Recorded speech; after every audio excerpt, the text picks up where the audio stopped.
This is for all my new entrepreneurs. A lot of people that come to me that are just starting out, especially online service providers like course creators and people like that, they come with all these great ideas. And I love ideas, don't get me wrong, but they want to go live with everything all at once. So they're selling coaching, consulting, membership, courses, even products. And people get confused because people don't know what they're supposed to buy from you because you're giving them everything, but they don't really know you yet. You haven't really established yourself yet. You haven't really built trust yet. So I want to talk to you about building one flagship offer and why it's so important and how to do that. So when you're new and your main goal is just to get people to notice you, this one flagship offer will really help you test what you're doing and also get people in the door. And most importantly, the first buyers will become testimonials and referrals. And they'll be like, oh, I took this one flagship offer from Andrea and oh my gosh, you need to take it too. So that is how you get known in a certain field and you get bigger and better. So I'm known in my field for marketing. I've been doing marketing for 25 years. I've been a chief marketing officer. I've had my own business and I've worked for giant companies like Transamerica and Ogilvy. So for me, I am known to teach marketing and how to use marketing to scale your business, grow and sell. So that is what I'm known for. And so we need to get you known for something. So pick what you want to sell, make one flagship offer.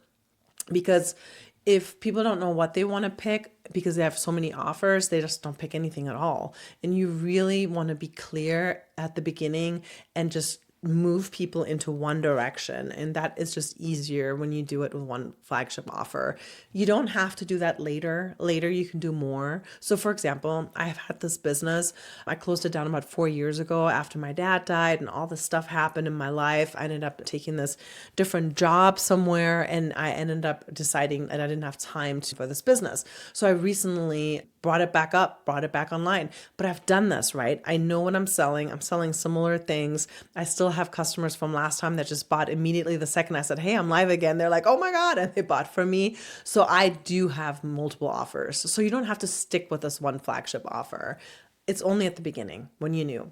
So here are the steps that I want you to do. Step number 1, you need to nail the problem that your client has or your potential client has. You really need to get into the nitty-gritty of that problem and figure out how your solution helps them with that problem.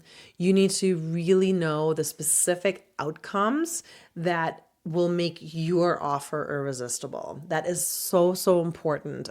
And even when I sell, I talk about the problem. And the problem for my audience is, how do I grow? How do I even get started, right? Those are the 2 problems that I hear. And so I talk about these problems constantly. So if you're a health coach and people are constantly telling you like, I don't know how to eat, I just am not motivated, not disciplined, like that is the problem. Really hone in on that and then create an offer around that problem. And then you can become the person or the course, whatever you have that you're selling for that problem.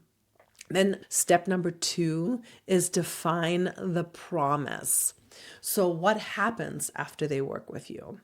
How do you then help them with the problem from step 1? What promise do you have? What ends up happening? If you already have clients, you talk about your clients. How did you help them get from step A to step B?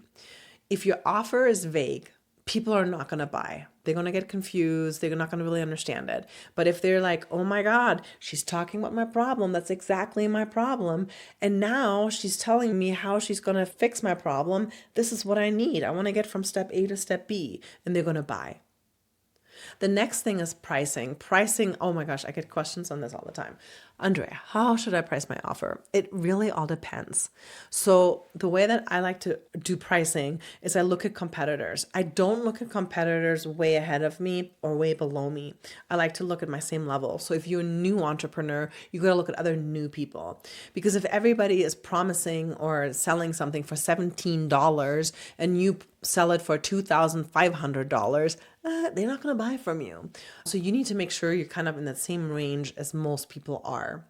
Then you got to figure out how much time is it costing you to actually create this offer. And then you need to figure out what people are willing to buy. What they're willing to pay for. So for example, I've been doing this for 25 years. I'm a senior executive.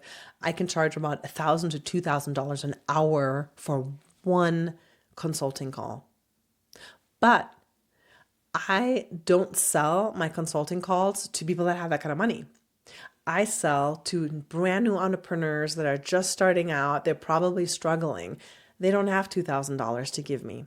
So I decided, okay, here's how much I'm worth because of this is what I can sell if I like do an hour consulting call with a big established company. So this is what I want to give them. Same thing, the new entrepreneurs, but how much can they afford? And I came up with around $500, and that's what I do. So it's a 50% discount, basically 50, I mean, even more if I charge bigger clients. So for my entrepreneurs, I charge $500 an hour, and it's a very fair price. They know they're getting a steep discount, and I still feel good about offering that because now I feel better. Like I'm not going to try to take too much money from these people that are just starting out, and it's a fair price. $500 an hour is a lot. So you need to figure that out on your own. That is something I can help you with. Think about that on your own. What is your customer willing to pay? What are you willing to sell for? And what does your competition do? And then step number 4 is validate it. This is such an important step, and I feel like people skip this all the time. I skipped this. I created a course, one of my very first courses I created like 6 years ago, and I was so excited about it, and I spent months on it, and I went live, and I think like 2 people bought, and that's it. Nobody ever bought again. So now I had all this like amazing material that I thought was amazing, but nobody cared. Nobody needed it. And so what happened was I didn't validate it. And validation can come in very many different forms.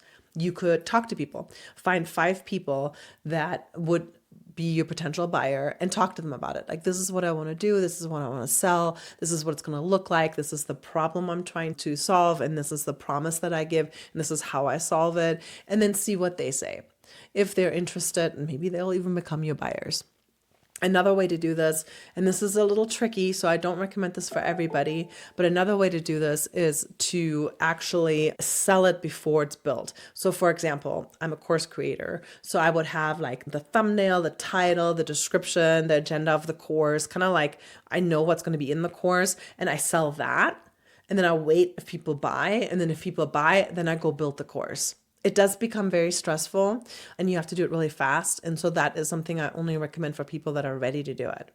I've been teaching this for 25 years, super easy. I can create a course in a weekend. So I validate that way. So different ways to validate. And then step 5 is practice your pitch. So if you're talking about what you're selling, if you're getting on phone calls, on Zoom calls like this, or you go on DMs, you need to practice it. Make sure you have it down. If you have a number that's a little bit hard for you to swallow, think about it. Are you just having imposter syndrome, or is this really too high? Get to that place where you can say, I charge $500 an hour and it's a steal. You need to be very confident about it. So you have to really pitch that. For me, I don't actually pitch. It's very rare that I talk to somebody about my offers. I usually sell my offers like on YouTube, like this, or in Instagram, on LinkedIn, or people refer me and then they go to a sales page. So my pitch is a sales page. I teach sales pages. So it's something that I teach. If you need help, let me know. It is a special skill, let's say.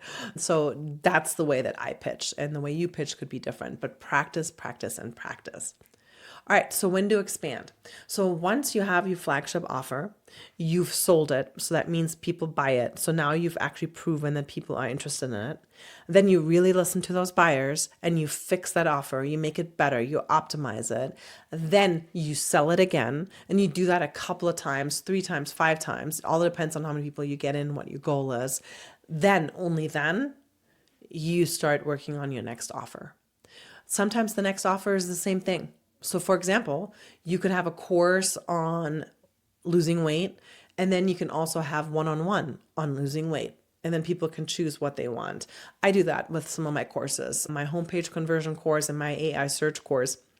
You can watch it yourself, which is just the course, or you can watch it and I can give you an audit on your website.